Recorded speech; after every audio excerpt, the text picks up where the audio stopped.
This is a football podcast, man. Meat, football, good. Man, we talk football. We eat burgers.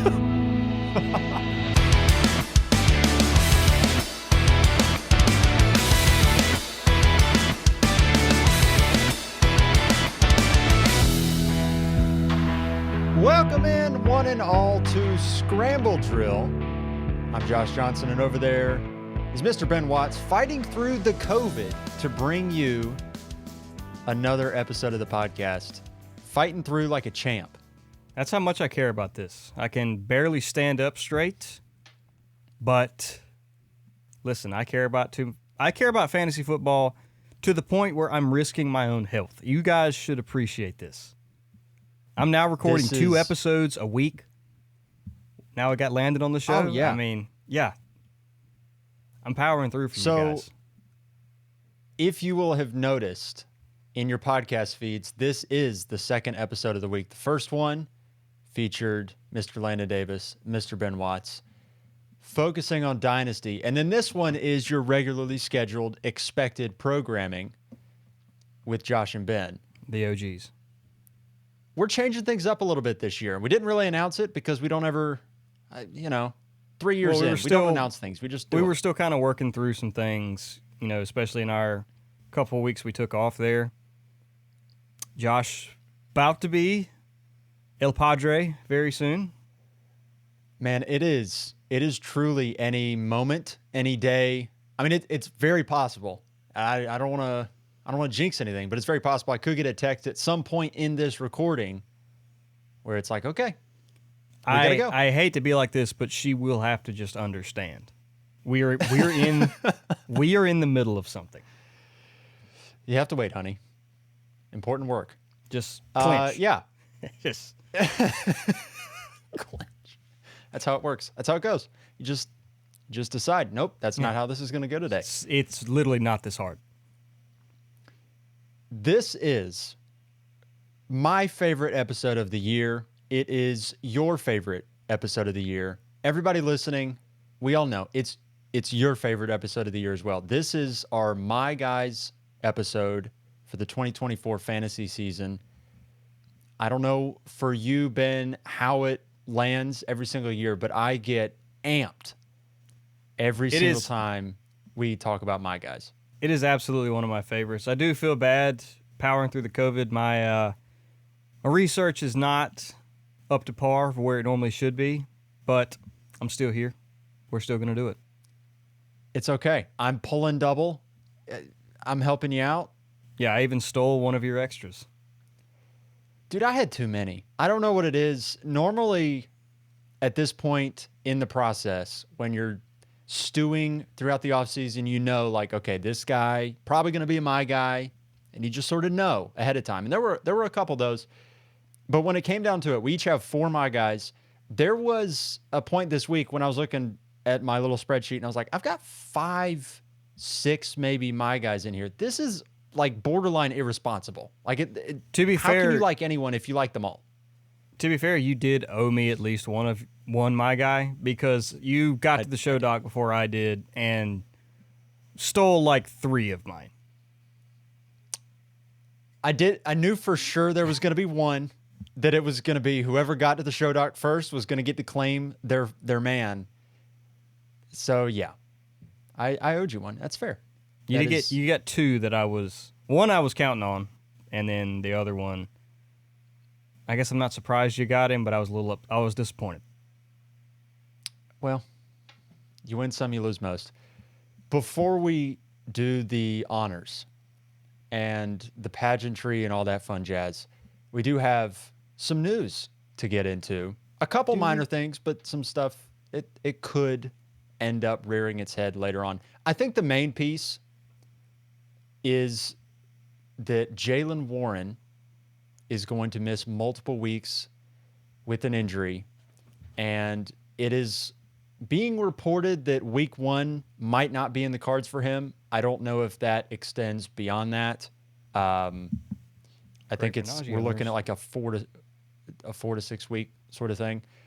It does open up Najee Harris for the first couple weeks to start strong, which is something that he has never done. He always starts out slow and then comes on strong down the stretch of the season. So I don't know if that's even noteworthy for you, but for me, I was like, ooh, interesting.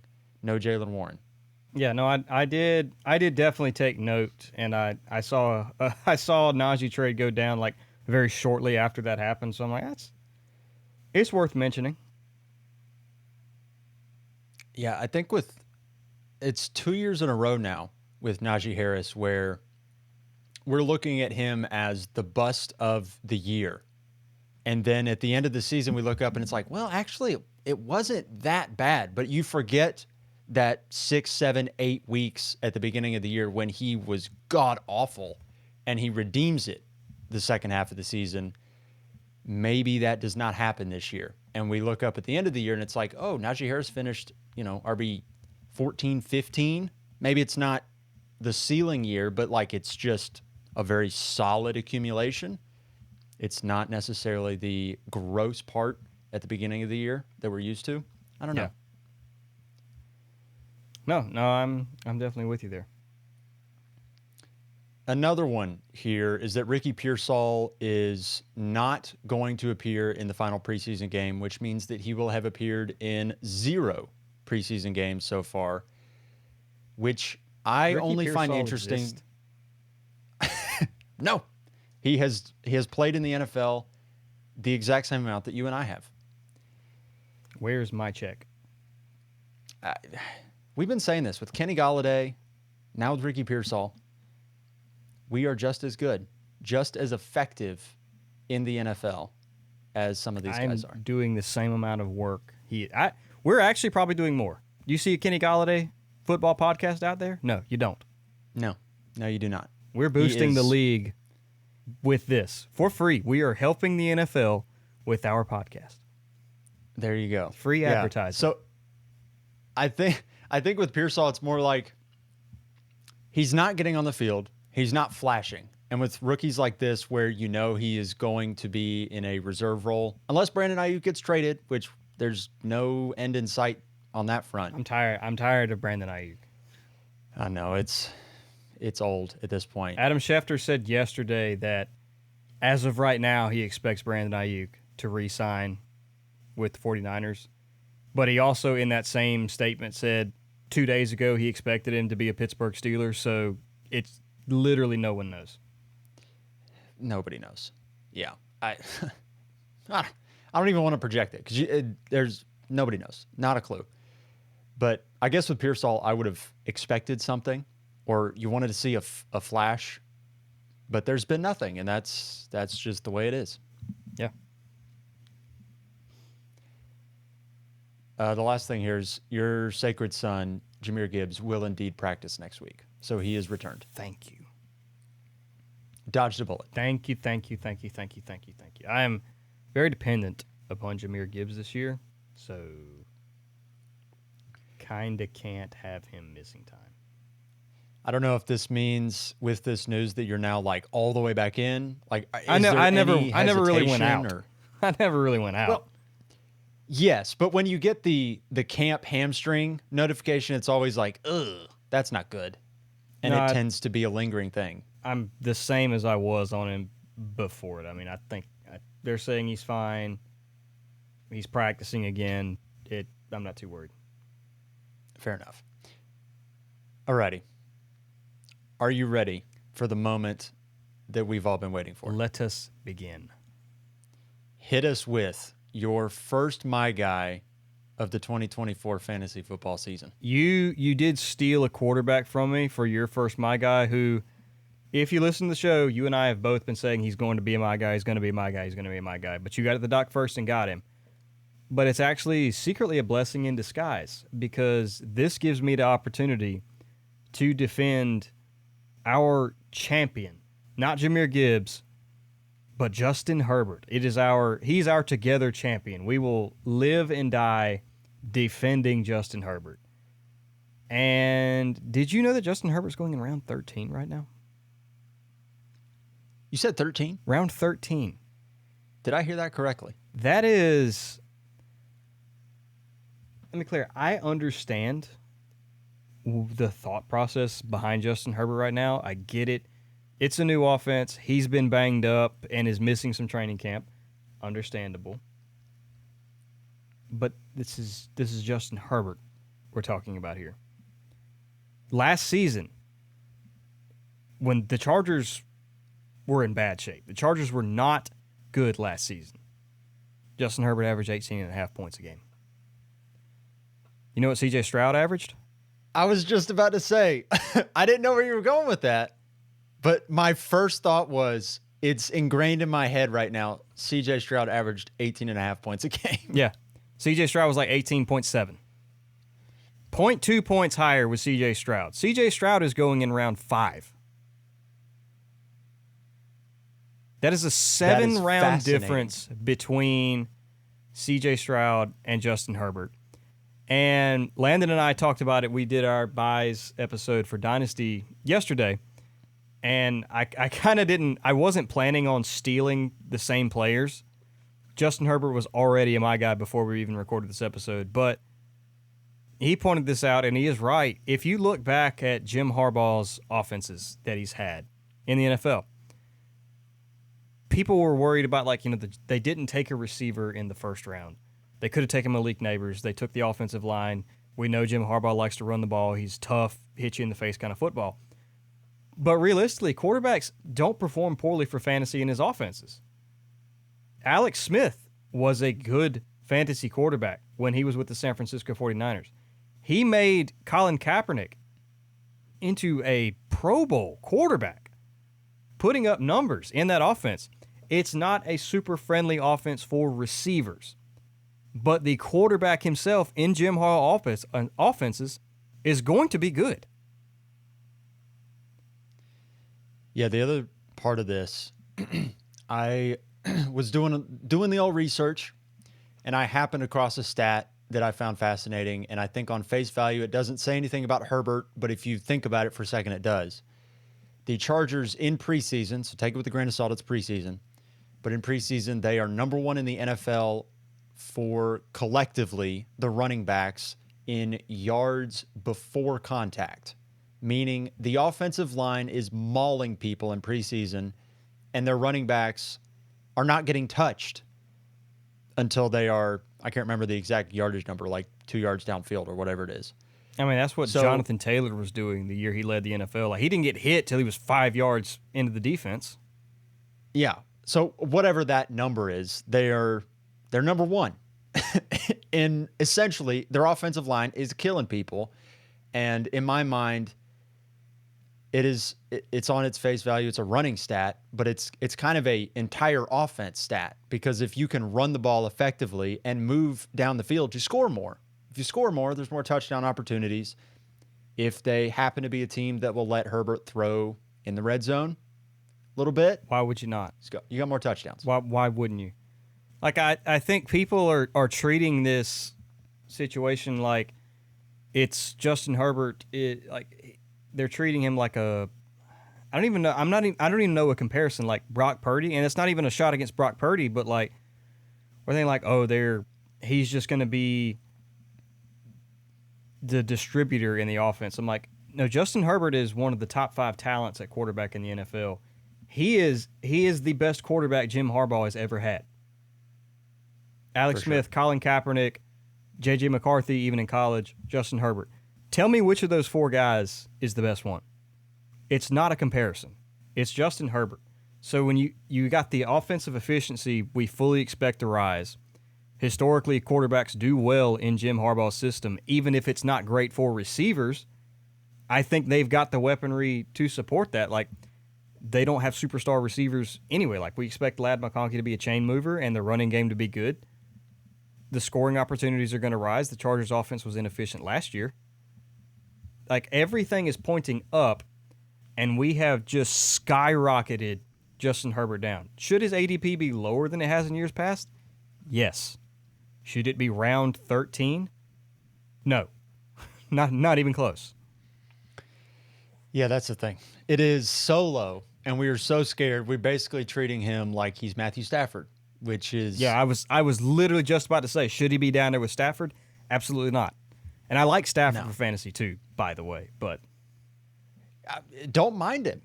Don't mind him at all. And maybe it's just that there's more quarterbacks this year that are really viable than maybe in a couple years past, and that might have something to do with it too. But it's still it's an elite talent.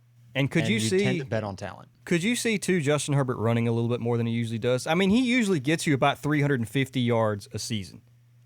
Yes. I mean, athletically he's Josh Allen.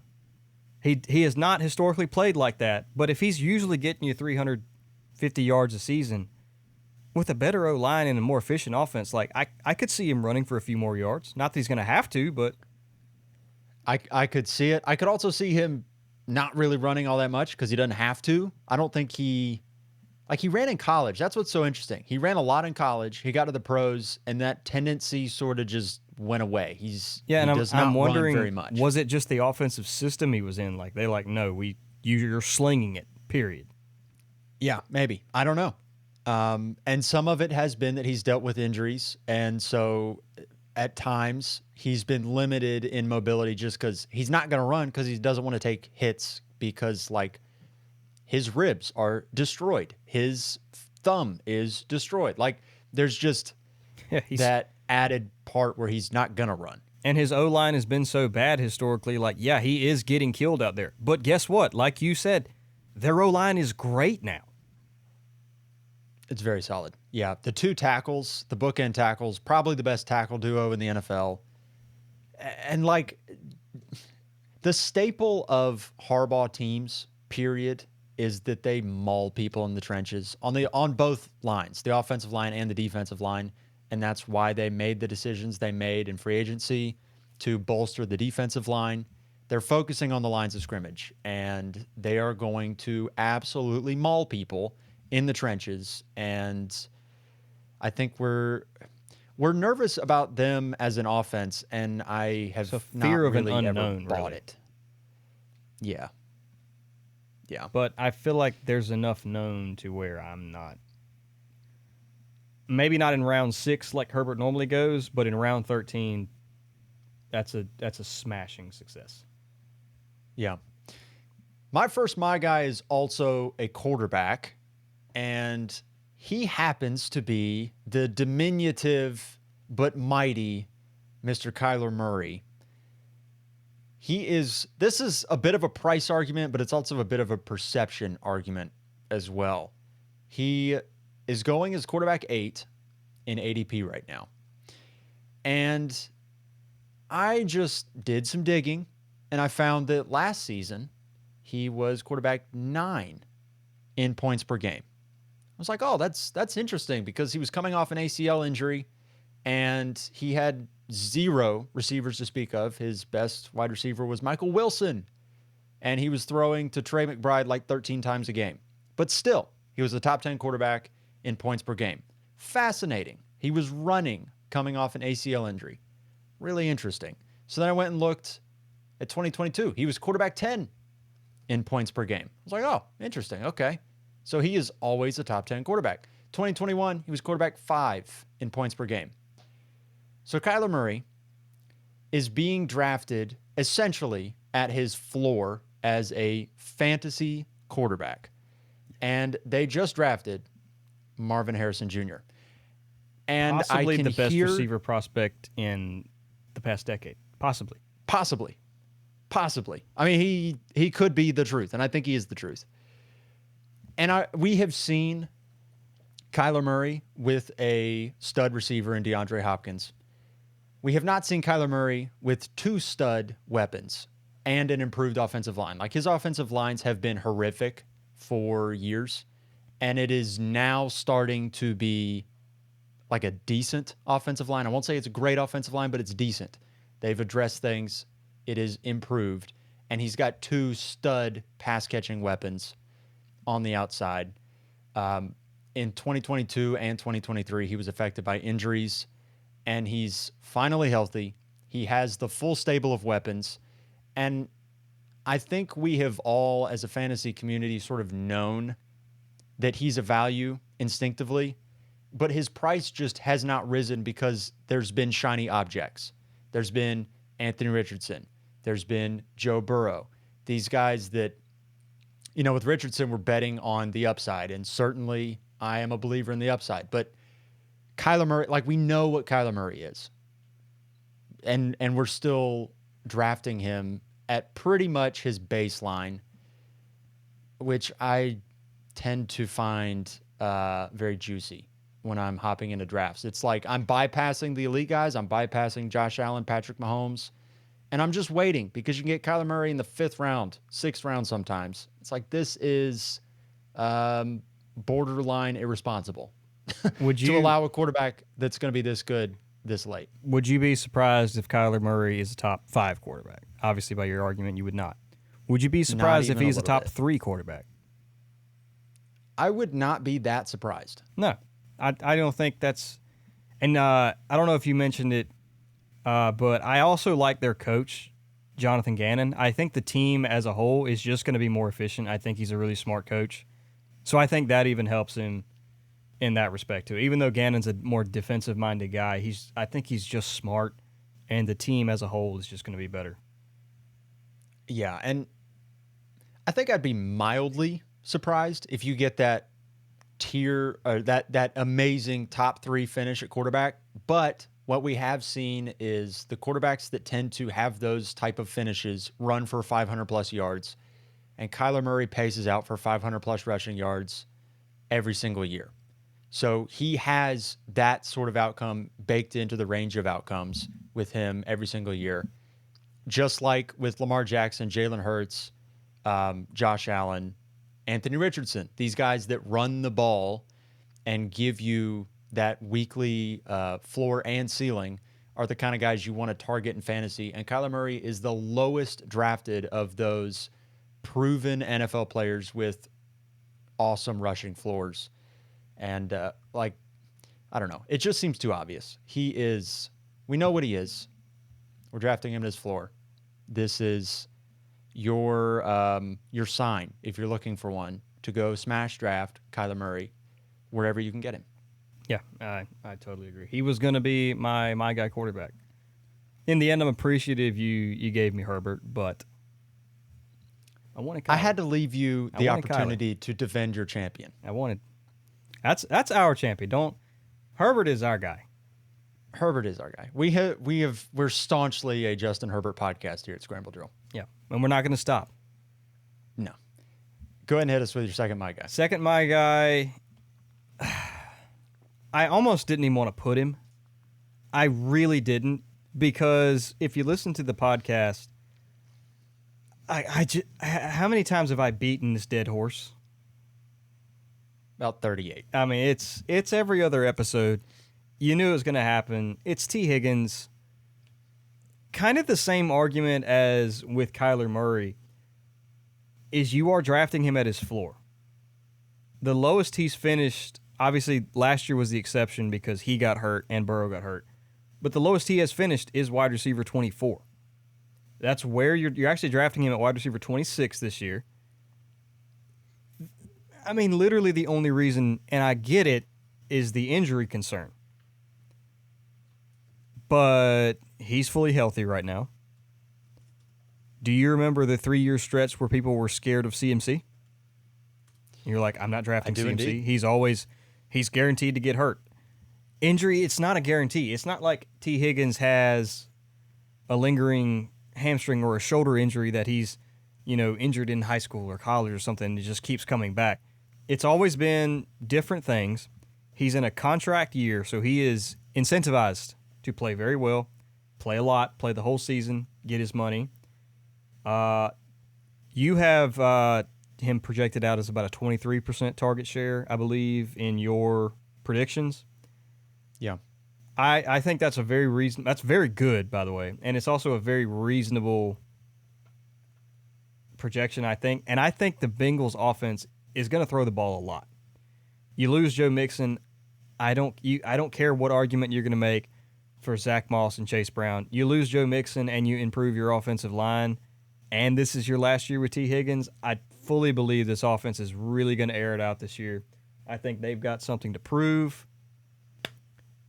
I mean, the pieces are together for T. Higgins at wide receiver 26. He's going in the 4th round of your drafts. It's kind of a no-brainer to me. If you're scared of the injuries, I get it. But if he doesn't get injured, you're going to miss out on value. You're going to notice with a lot of these my guys that these are price arguments. Yeah, but they really are. And maybe that is like it should just be baked in for the definition of my guys. You're looking at ADP and you're like, yeah, that's probably not going to happen. Yeah, whenever we're receiver doing mocks 28. or we're drafting, like, I'm coming away with these guys every time. Yeah. Yeah. Wide receiver 28, it does feel like, okay. And I have always been the balance to your T. Higgins love. I mean, for 3 years now, I've been like, and I've never been out on T. Higgins. It's always, I like T. Higgins, but there comes a point with T. Higgins where it's like, maybe this is a bit too much. And I think we have gone the opposite direction with T. Higgins now, where he's not quite as shiny because he's not quite as young as he has been. And it is new shiny objects in the wide receiver land out there. And guys are ranked above him. I mean, Yeah. And 25 is kind of in that medium sort of spot where it's like he's not old at all, but he's not like, he's you know, entering his 23. prime right now. He is in his prime. And 28 is just like, I know for a fact if he plays 15 games, he's going to finish at worst at like 19. So if we're drafting him at 28, He played 15. like, okay, He played 15 full games in 2022, and he finished at 18. he finishes at like 15 to 18 every single year. He played 14 games in 2021 and finished as a wide receiver 24. So at 14 games, if that's wide receiver 24, you're drafting him at the current ADP as wide receiver 26. That means you're getting him at his floor right now. That is baked in. He misses 4 games. Pretty much. And you believe and I believe, I mean, from the top, you don't really want to project injuries. With T. Higgins, you know, like, okay, there might be something. It just seems to be a common trend. But at the same time, there's reasons to believe that he will push through some of the minor things that have burned people in the past. Yeah. No, I think he's fully healthy, and the contract year is maybe a thing for me too. I don't know. I mean, I think the Bengals know this is their last year with him. He's gonna be somewhere else next year. They're not gonna be able to make the money work with him and Chase. So why the heck not? Let's get the man his numbers. Let's get him money in the offseason, and the Bengals are gonna go try to win a Super Bowl. Their window is, I don't necessarily say closing, because it's hard for the window to be closed with a guy like Joe Burrow and Jamar Chase. But this is the best it's going to be for a little while with the much improved offensive line. They have a good defense, and you've got the weapons on the outside. This is their time to win it. Yeah. And they are very aware this is the year. So please draft T. Higgins in the 4th round of your drafts, please. For me. Do it for me. And yourself. Do it for, it's just good. Do It's it for just a both good of value. us. Yeah. Just do it and help yourself out and then pat yourself on the back. Yeah. It's very simple. My guy. If you have been paying attention, First you will of the have show, probably Doc. picked That's up. all this is. Yeah, this is That's first all, of the that's show, all Doc. this is. You will have recognized this one's coming. It's Mr. Christian Kirk. This is a price argument for sure, but generally speaking, I think as a fantasy community have just sort of overlooked him or forgotten him. I don't know why. Maybe it's just I look at how he produces as an NFL player. I'm like, hey, this is why are we not looking at Mr. Christian Kirk? He goes as wide receiver 31 right now. And he is Trevor Lawrence's wide receiver 1, which is a notable fact because the last time he was Trevor Lawrence's wide receiver 1 in 2022, he averaged 7.8 targets per game, and he was a top 12 fantasy wide receiver. He was the breakout player of 2022. Now, in 2022, it was not a situation where he was the only guy in the offense. If you'll remember, Zay Jones and Evan Ingram combined that season for 219 targets. So they were getting a healthy target share as well. And Christian Kirk was still awesome. He was great with competition in the offense. They threw the ball like top 5 in the NFL. They've done that each of the past, basically since Doug Peterson got there. They threw the ball amongst the highest rates in the NFL, and I don't think that will change this coming season. So this is not a Brian Thomas Jr., Gabe Davis, and Evan Ingram will go away argument. This is the Jaguars are an offense that can feature multiple options because they throw the ball a lot, and Trevor Lawrence is capable enough to support multiple fantasy assets. Last year, it was Evan Ingram, and it was kind of a combination of Christian Kirk when he was healthy. He dealt with injuries for part of the season last year, and Calvin Ridley got in there a little bit as well. I think you're going to look at Brian Thomas will still be somewhat impactful.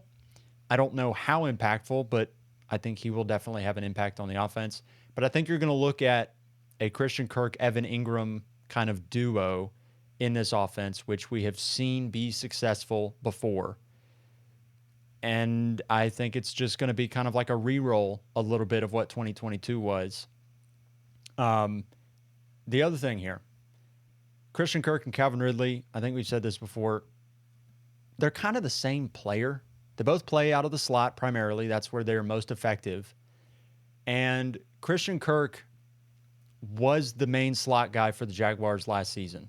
Calvin Ridley kind of got bumped outside, whereas he's probably most effective in the slot. And so you had this weird, like, duplicate skill set between Christian Kirk and Calvin Ridley. Christian Kirk is going to be most effective when you have a true outside guy on the outside taking away the attention of the defense. Brian Thomas Jr. and Gabe Davis both happen to be that kind of player that you don't have any duplication in skill sets. Christian Kirk can own the middle of the field. He can run his route tree, and there's not going to be any sort of like weird issue with the defense honing in on a couple different guys that do the same sort of thing.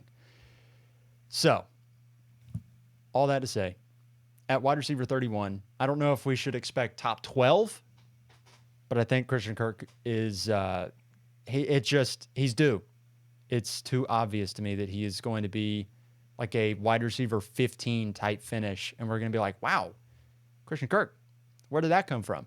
Yeah, I mean, and he was producing last year with Calvin Ridley. He averaged almost 14 points a game in the games he played, and that's including the Week 1 performance where he had 3 targets for 1 catch, and I think he got banged up in that one, and the Jags just didn't play well. So even including that game, averaging almost 14 points a game, now he exclusively gets the slot role. Like I mean, it's hard to – obviously I'm with you because you and I were both going to put him like he is being undervalued. And I think he's not a sexy name. He's not big, fast. He's not one of these freak athletes like A.J. Brown where you're just like, oh, yeah, that guy looks like he's going to dominate grown men in the NFL. Christian Kirk is kind of like a crafty sort of receiver, but he is effective year over year. Is dang this dude's good. Really good. He is the man. So, yeah, Christian Kirk, go draft him. Ready for my next one? Hit me with him. He was also mentioned in our Dynasty Buys for contenders. And my whole argument here, it's like you said, it's a price argument, but it's like, what are we doing here, guys? Like, I am genuinely surprised that Travis Kelce is a my guy here. And it's just shocking to me. How many, I don't even know, best estimate, how many years has Travis Kelce been a first-round pick in fantasy? 5, 6, better part of a decade? Better part of the decade. Better part of a decade? I understand it. He's 34 years old. But even last year when he was banged up and the Chiefs' offense was struggling, and they were struggling, guys, They were not looking good. He was still the tight end 1 in points per game. And now it's another one of those, the fantasy community is the same with T. Higgins and Justin Herbert. Like, it's almost like we've panicked. Or like, you're scared off Travis Kelce. His ADP is 34 right now, consensus ADP. It's almost the third round. That's almost a third-round pick. It is a third-round pick, depending on your league size. And I consistently see him go at the end of the second round. And most of that is because I'm the one who takes him at the end of the second round. Like, what? I have seen that a lot, yeah. What are we doing, guys? I mean, if you look at all the players, I'm not saying he's going to finish the number 1 player in fantasy, but he is the most likely of every single player to finish number 1 at his position. He's more likely to finish number 1 at tight end than Tyreek Hill is to finish number 1 at receiver. He's more likely to finish as tight end 1 than Josh Allen is to finish as QB1, if you see what I'm saying. Like, there is not another player in the league who gives you the advantage at his position than Travis Kelce does, even at 34 years old. And I like Sam Laporta. I really do. Sam Laporta is great. But at the tight end 1 in redraft, when I think you and I both are not expecting Travis or Laporta to like see a major dip, but a little bit of regression. 10 touchdowns was a lot as a rookie. That's a lot of touchdowns. Will it happen again? Maybe. I don't know for sure. But I know for dang sure Travis Kelce's getting 10 targets a game in Kansas City. And the Kansas City offense is going to be improved. Rashee Rice, he's established himself. They bring in Hollywood Brown. Granted, he's a little banged up right now. And you bring in Xavier Worthy. Like, the deep ball is back in Kansas City. It's back and it's not going anywhere. Yeah, the other part, you mentioned Sam Laporta. And I mean, yes, he had an amazing season. He was awesome. He is the first tight end 1 overall to have less than 1,000 yards receiving in, I think, 9 years. And Travis Kelce was tight end 1 in points per game before, I think, what was it? It was, I think it was up until week 15, 16 of the season or something like that. Yeah. That's when Laporta passed him. And he passed, I think actually Hawkinson was 1 up until like the very end when he got hurt. Yeah. But, and it's not an anti-Sam Laporta argument. It's just that's a scary overcorrection by the fantasy community. And frankly, it's irresponsible. Everybody is scared of the age. They're wondering when the moment will come where Travis Kelce falls off a cliff Will because happen. he's old. I don't think it happens this Probably. year. Yeah. He's also one of those players, too, that's been so productive for so long that until you see it with your eyeballs that he doesn't have it anymore, you just keep betting on him and you take the discount. And my kind of going off of that is, too, I think the offense is going to be better. So we've sort of baked in a price at this point where you're taking him in the late second round to where, no, he's no longer a first-round pick. But the age thing is there. The offense is going to be better, so he doesn't have to, at least I think, have in a wild volume and all this stuff in the offense. As good as the offense is going to be and as integrated as he is and as much trust as Patrick Mahomes has in him, with the perceived improvement to the offense, even with a volume dip, I don't see it like, this big of an overcorrection with Travis Kelce. I think he's going to be the tight end 1 this year, outside of injury. Yeah. I'm right there with you. I'm hoping so, because in Ordinary Gentlemen, I happen to have Mr. Travis Kelce and a Patrick Mahomes stack, and I am just You do praying. like to see that. Oh, you love to see it. I'm just praying we get that experience again like it was 2 years ago when Mahomes won MVP, was quarterback 1, and Travis Kelce was Would we be tight end surprised 1, tight end 2. if Mahomes wins the MVP this year? Not at all. Not in the slightest. Not even a little bit. Not even a little bit. I think he should honestly be the favorite for the MVP right now. Who are you putting over him? I think Burrow's in the conversation. Lamar's in the conversation. And that's it right now. Yeah, it's those three. And if Josh Allen can sort of pull together via bootstraps that Buffalo Bills team and put up similar numbers than I what he would has love in that. years past, I would love that.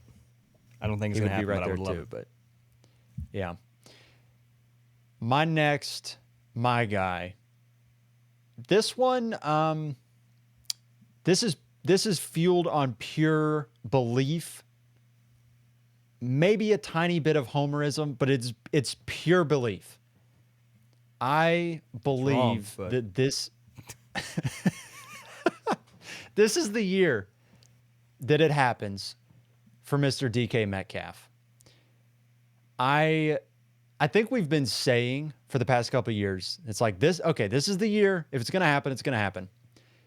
And a lot of this stems from the fact that their offense has been coordinated and run by a combination of Darrell Bevel, I think it's Darrell Bevel, and Pete Carroll, which means a couple of things. It means that you're going to run 2 wide receivers, 2 tight end sets all the freaking time, and you're going to run the ball down your opponent's throats, which is great. It's all fine and good, but it's not beneficial to your wide receivers. So they go and bring in Ryan Grubb, who was the offensive coordinator for Washington in college the past couple seasons. This is the Washington teams that were number 1 in college football in passing for like 2 years in a row. Michael Penix, Roma Dunze, Jalen McMillan, Jalen Polk, all those guys. That passing attack. He now comes to be the coordinator for the Seattle Seahawks.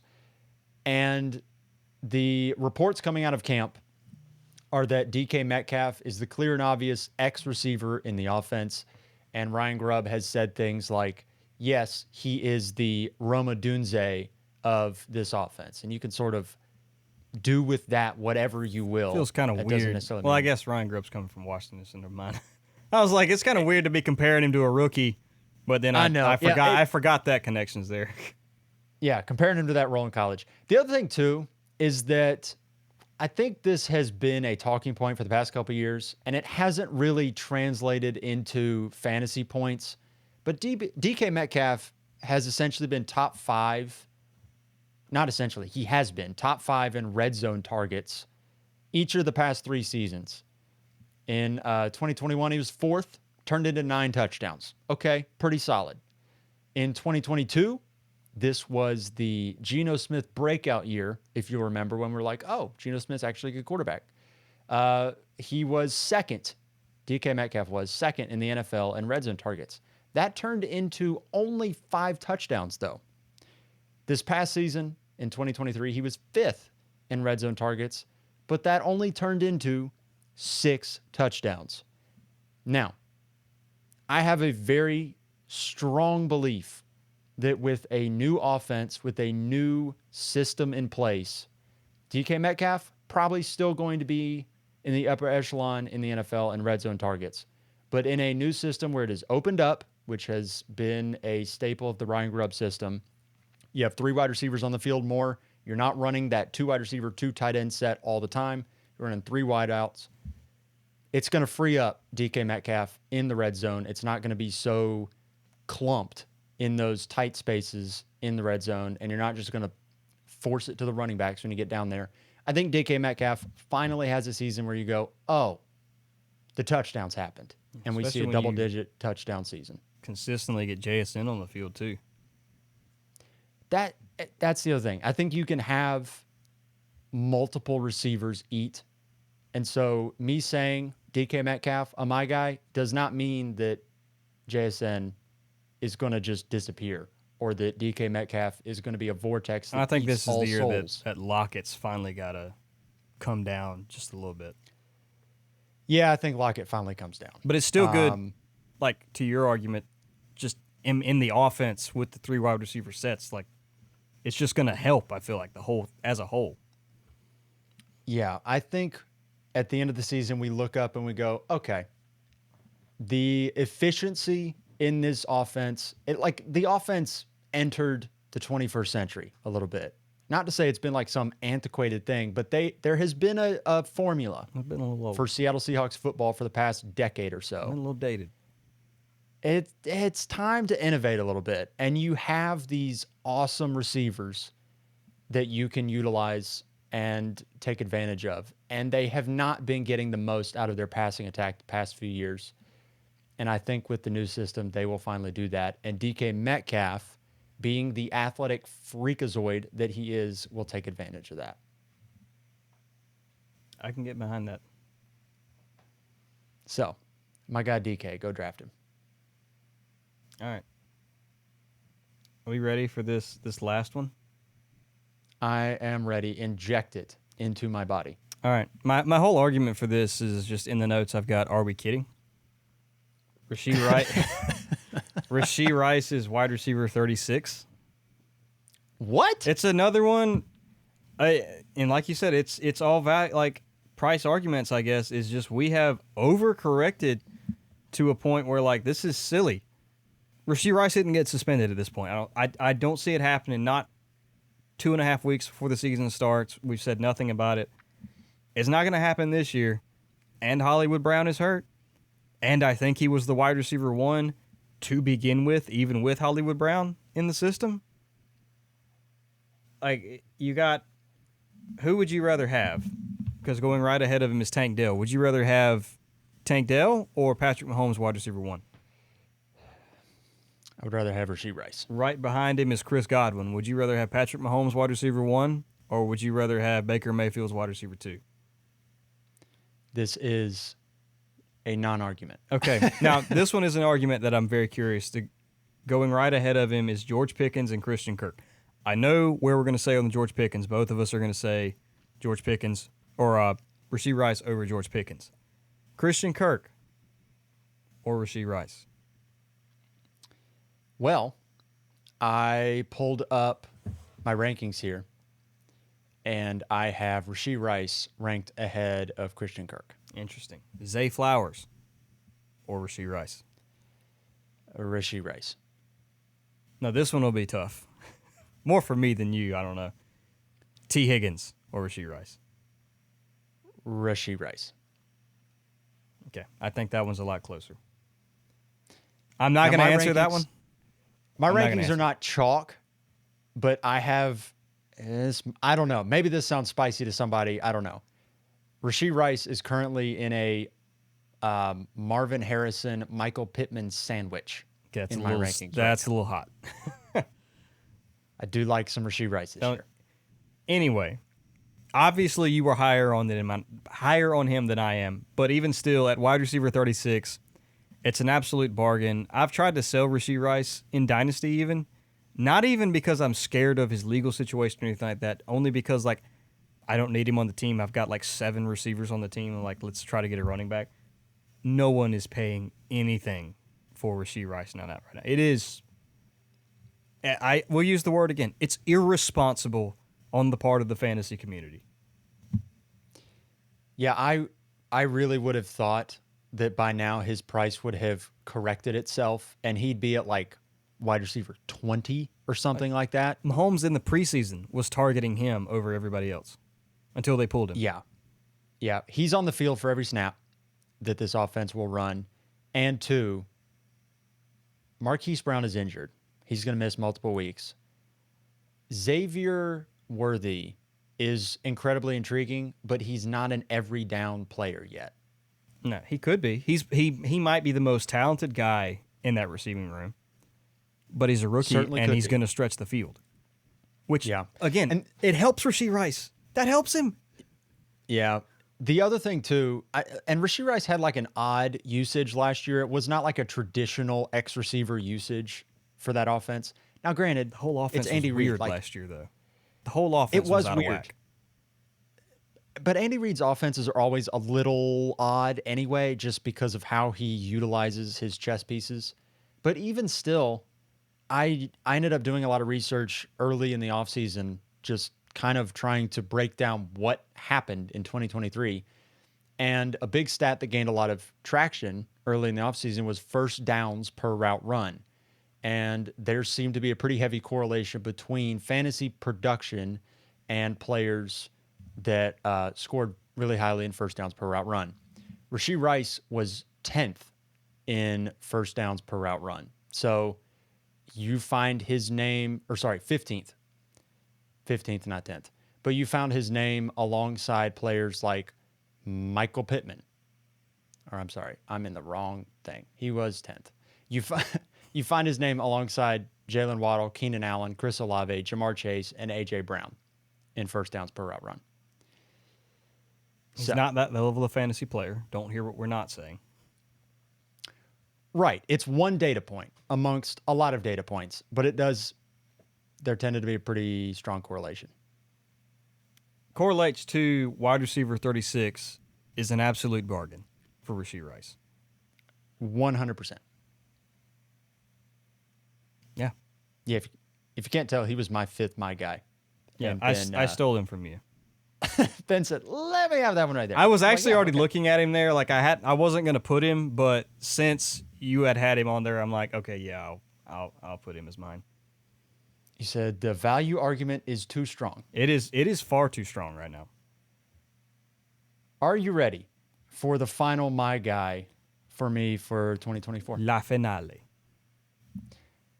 It is Mr. Jonathan Brooks.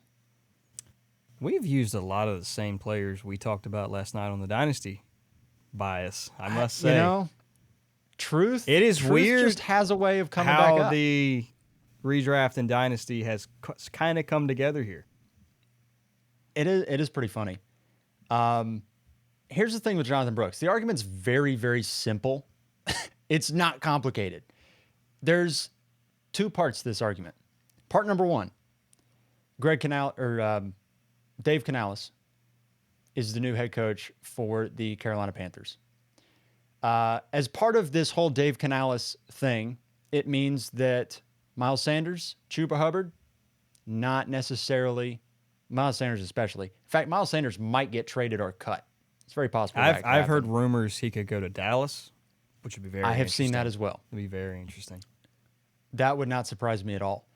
The other part of this Dave Canales thing is the last two stops Dave Canales has had as an offensive coordinator. In 2023, he was a coordinator for the Buccaneers. 2022, he was a coordinator for the Seattle Seahawks.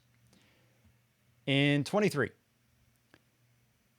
Rashad White, or I think he was the quarterback coach for Seattle and then offensive coordinator for the Bucs.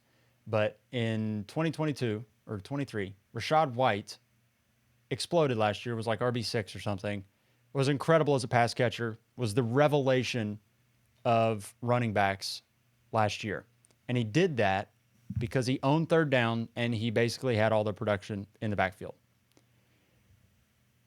which is essentially what Dave Canales is saying Jonathan Brooks will be in his coach speak index. He says, once Jonathan Brooks is healthy, he's going to be the guy. He's going to be a 3-down workhorse back. Then if you go back to when he was with Seattle, Kenneth Walker happened to be his best self, where he was incredibly efficient. It's obviously a very different type of running back, but if you're going to project future success, you look at the past and you see if it correlates. And Kenneth Walker was incredibly studly in 2022, had a little bit of a down year in 2023. So you're looking at the past, and then you're also saying, what is Jonathan Brooks as a talent? For my money, he's clearly and obviously the most talented player in this year's running back class, a down running back class, but I also compared him in my personal grading system. He graded out equivalent to what Kenneth Walker was as a prospect, if you remember, when he was running back 2 in his class behind Breece Hall. Yeah. I think Kenneth Walker had an ADP in rookie drafts that year of like 104 in Superflex or something like that.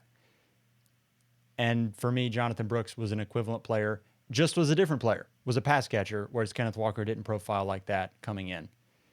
So, all that to say, I am like ridiculously bullish on Jonathan Brooks in Dynasty, yes, but in redraft because you get him at such a cheap price right now where you can afford to wait a couple weeks for him to get integrated in the offense and then just let him be a league winner down the stretch for you. No, I totally agree. And we've mentioned we don't like Rachaad White. We don't think he's a good player. We do think Jonathan Brooks is a good player.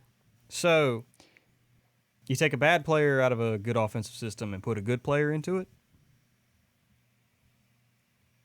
things happen. Good things tend to follow talented players in good situations. We shall see. We shall see. So that's the My Guys. How do we feel? I enjoyed it. Did you enjoy it? I feel love confident talking about My Guys. I feel confident in every one of my guys. I really do. I honestly can't see how any of these fail.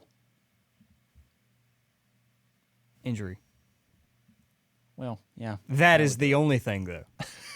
The one thing we can't. The injury is the only thing we can't predict. So That would be if injuries don't happen, unfortunate. that means we will be 100% correct. I'm here for it. Anything else you want to hop into before we get out of here? No, that is all I got. Stay tuned as we are now coming at you with 2 episodes a week in the podcast feed. You'll have a Dynasty episode with Landon and Ben. You'll have your regularly scheduled programming with myself and Ben. Send Ben a get well soon card because he is fighting the COVID, pushing through. Almost fell but out of the duty chair calls. a couple times, but I'm still here. If you happen to hear a thump in the background, that would be Ben's corpse just keeling over. I had to fight for the new mic today. There you go. I'm very excited for you. He's done a little bit of a mic upgrade. The Hopefully final it comes the through. final mic upgrade. Yeah. It's very, very exciting. That'll do it from us. We'll see all your smiling faces next week. Have a good one, everybody.